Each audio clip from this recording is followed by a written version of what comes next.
উনি একজন প্রবাসী। একসময় কত সুন্দর হাসিখুশি আর নায়কের মতো ছিলেন। কিন্তু একটি বৈদ্যুতিক দুর্ঘটনায় তার জীবন অনেক বদলে গেছে। যার যতটুকু সামর্থ্য আছে, মানবিকতার জায়গা থেকে দয়া করে তার পাশে দাঁড়ান।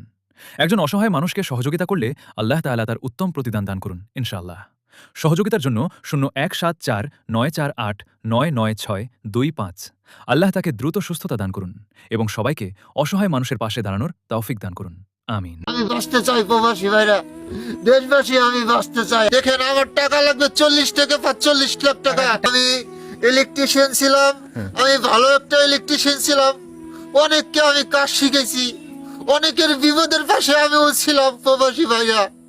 কিন্তু এখন আমার আল্লাহ বিপদ দিয়ে দিয়েছে। আমি প্যানেল বোর্ডের কাজ করতাম, ভালো একটা ইলেকট্রিশিয়ান ছিলাম।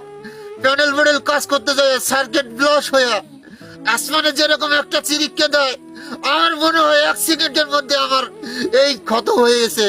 1 সেকেন্ডে যখন আমার ক্ষতটা হয়, তখন আমি অনেক চিল্লে করছি, অনেক দাফাইছি, বলছে আমাকে একটু পানি খাওয়াও, আমি পানি খাইতে চাই। আমার কেউ পানি দেয় নাই, কারণ ওই দেশের নিয়ম আন্দাজে পুলিশ ছাড়া কেউ সহযোগিতা করবে না। যখন একটা অ্যাক্সিডেন্ট হয়, তখন আমি ওই কোম্পানি থেকে বের হয়ে আমি রাস্তায় বের হয়েছি। অল্প অল্প চোখে দেখতাম তখন আমি পুলিশের সহযোগিতায় আমি হসপিটালে ভর্তি হয়েছি। আমি বলছি, হসপিটালে অনেক অ্যামাউন্ট বিল হয়েছিল আমার, 1 কোটি টাকার মতো, কম হতে পারে, বেশি হতে পারে রিয়েল আন্দাজে। তো আমি ওই বিল আমার দেওয়ার ক্ষমতা নাই, কিন্তু আমার পুলিশের সহযোগিতায় আমাকে বলছে তুমি দ্রুত চলে যাও দেশে, হসপিটাল পক্ষ অনলাইনে মামলা করার আগে। তো আমার আল্লাহ, দেশবাসী সবার দোয়ায়, আমার বাপ মার দোয়ায় আমি দেশে ফেরত আসছি।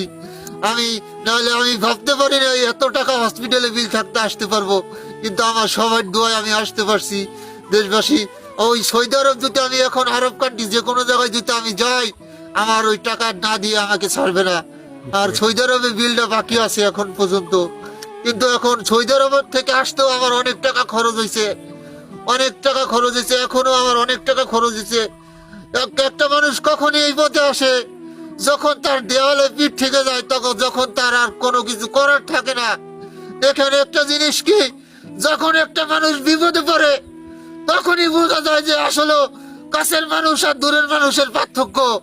অনেক সময় বিপদের সময় কাছের মানুষ দূরে চলে যায়, কাছের মানুষ অচেনা মানুষের মতো হয়ে যায়, দূরের মানুষ কাছে আসে। আমি চাই দেশবাসী সবাই আমার কাছে পাশে থাকেন। প্রবাসী ভাইরা আমাকে সহযোগিতা করেন দ্রুত। আমি বাঁচতে চাই প্রবাসী ভাইরা, দেশবাসী, আমি বাঁচতে চাই, আমার পাশে দ্রুত আসেন। ইব্রাহিম ভাই, জি ভাই, আমি নুরুল হক নূর ভাইয়ের কাছে গেছিলাম, আমার ভাইয়ের বড় ভাইয়ের বন্ধুর মাধ্যমে গেছিলাম।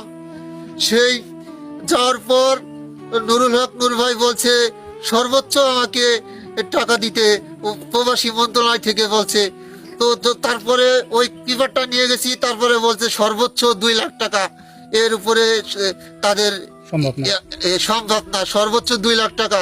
দেখেন, আমার টাকা লাগবে 40 থেকে 45 লাখ টাকা। টাকা কি আপনি হাতে পাইছেন? জি না, আমি এখনো টাকা পাই নাই হাতে। হ্যাঁ, 1-1.5 মাস পরে আমার 1 মাস পর ভিডিও কল দিয়ে দেখবে, তার 1 মাসের মধ্যে আমাকে টাকাটা পেমেন্ট করবে বলছে, কিন্তু আমাকে কোনো পেমেন্ট কেউ আমার টাকা দেয় নাই। নুরুল হক নূর ভাই, সে বলছে আমি যথেষ্ট চেষ্টা করব আপনার পাশে দাঁড়ানোর জন্য। তো আমাকে এখনো সে অ্যামাউন্ট দেয় নাই, আশা করি সে আমাকে দেবে ইনশাআল্লাহ। কিন্তু আমাকে যদি দেয়, সে যাই দেখ, আমি আপনাদের মাঝে বলবো এত টাকা আমাকে দেশে নুরুল হক নূর ভাই প্রতিমন্ত্রী। আমি চাই নুরুল হক নূর ভাই আমাকে ভালো একটা অ্যামাউন্ট দেখ, যদি দ্রুত আমি চিকিৎসা করতে পারি। পর্যন্ত আমি ভাঙা থানা থেকে কোনো সহযোগিতা পাই নাই। হয়তো বিকাশে অনেকে ভিডিও দেখে অনেকে হেল্প করছে, কিন্তু আমি শহীদুল ইসলাম এমপি বাবর ভাইকে আমি বিশেষ করে আমি অনুরোধ করছি। আমি ওই তার কাছে এখন পর্যন্ত আমি বলি নাই। তা আমি আমার ইচ্ছা, আমি 2-1 দিনের মধ্যে তার কাছে যাব। আমাকে সে আশা করি আমাকে ভালো কিছু আমাকে দেবে, আমি এটা তার কাছ থেকে আশা করি।